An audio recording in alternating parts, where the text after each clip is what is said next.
3, 2, 1.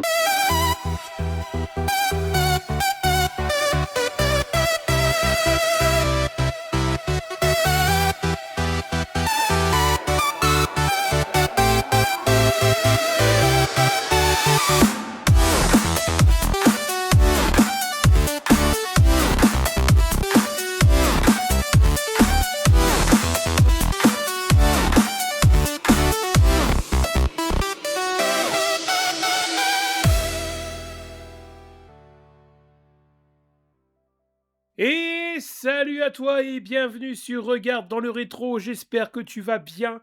Avant toute chose, je te souhaite une très bonne année 2026.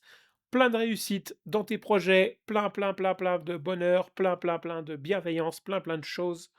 Nous, on repart pour une année ensemble et là, cette année, ça va être top. On va avoir des sorties, on va sortir du studio, on va aller à la rencontre de gens, de collectionneurs, d'artisans, ça va être trop bien.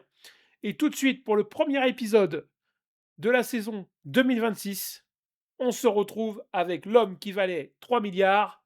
Alors, c'est parti! Oscar NASA numéro 1.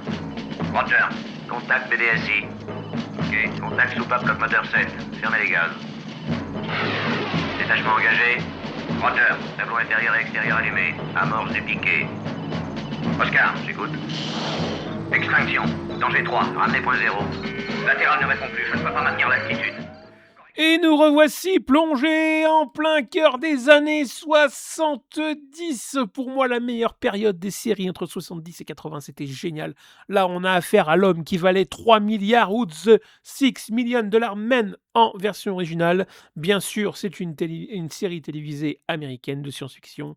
Diffusée en 99 épisodes de 50 minutes, ainsi que 6 téléfilms, créés par Richard Irving d'après le roman Cyborg et Martin Kaeding. Cette série est diffusée en France à partir de janvier 75 jusqu'en 2020 sur Paramount Channel France. C'est quand même énorme. Pour une série comme ça, c'est pas si vieux que ça. Voilà, donc vraiment une série que moi j'ai adoré regarder.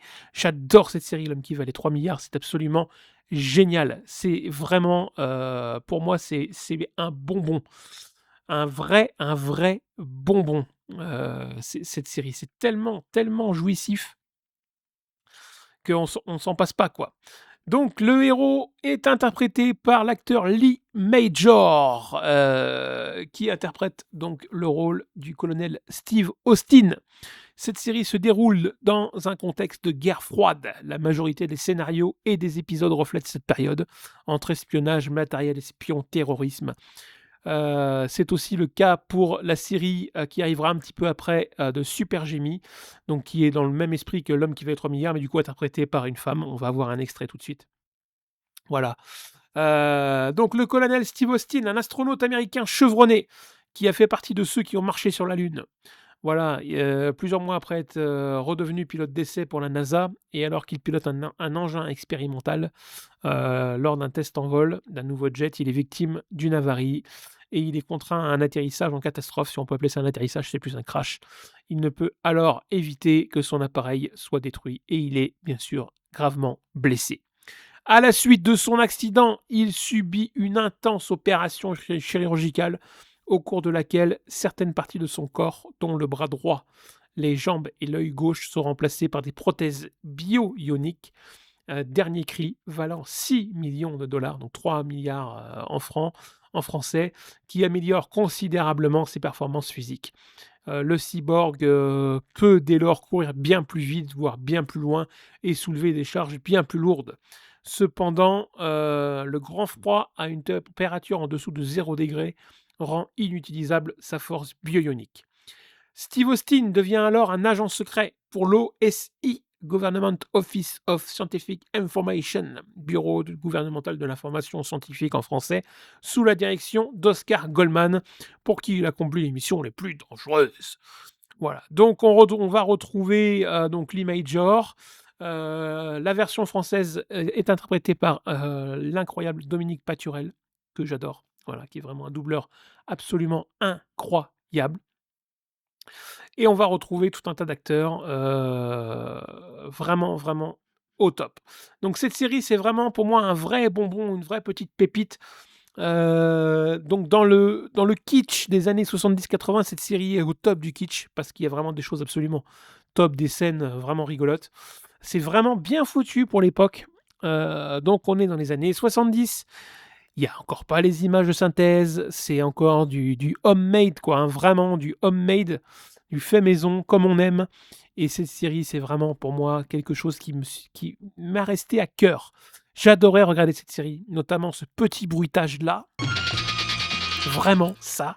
Quand t'entends ça, que tu es de ma génération, que t'entends ça, des fois, tu fais le con, tu sais, tu veux lever un truc, tu fais et ça, c'est de la balle. Et franchement, ce truc-là, c'était génial. Alors, cette série avec K2000, avec Supercopter, avec Agence Touriste, je pense que bientôt, on va voir aussi Shérif et moi peur, les frères Duke. Ça, c'est pareil, c'est absolument incroyable. Cette série, elle est vraiment excellente. On va voir tout ça. Et vraiment, j'avais envie, pour la nouvelle année 2026, vous partager pour moi cette série qui est vraiment dans mon top 3, si ce n'est pas mon top 1. J'adore cette série, vraiment, c'est mon bonbon. Voilà, donc si vous ne l'avez pas vue, je vous conseille de regarder cette série parce que c'est vraiment jouissif. C'est vraiment très bon. C'est kitsch à souhait, mais c'est ce qu'on aime dans les séries des années 70. C'est ce que moi j'aime et c'est ce que j'aime revoir et retrouver. Les doublages sont vraiment très, très bons pour l'époque, pour une série. C'est vraiment bien, bien foutu et c'est vraiment, extraordinairement, bien. Voilà, donc je ne vais pas vous bassiner pendant des heures avec ça. C'était vraiment une mini, mini chronocritique pour le début de l'année 2026 sur ce petit bonbon qu'est L'homme qui valait 3 milliards. Vraiment, allez voir cette série si vous ne l'avez pas vue. C'est extraordinaire. Nous, on se retrouve très, très, très vite avec des jeux vidéo, des collectionneurs, des artisans. Vraiment, cette année, ça va être top. Je compte sur vous.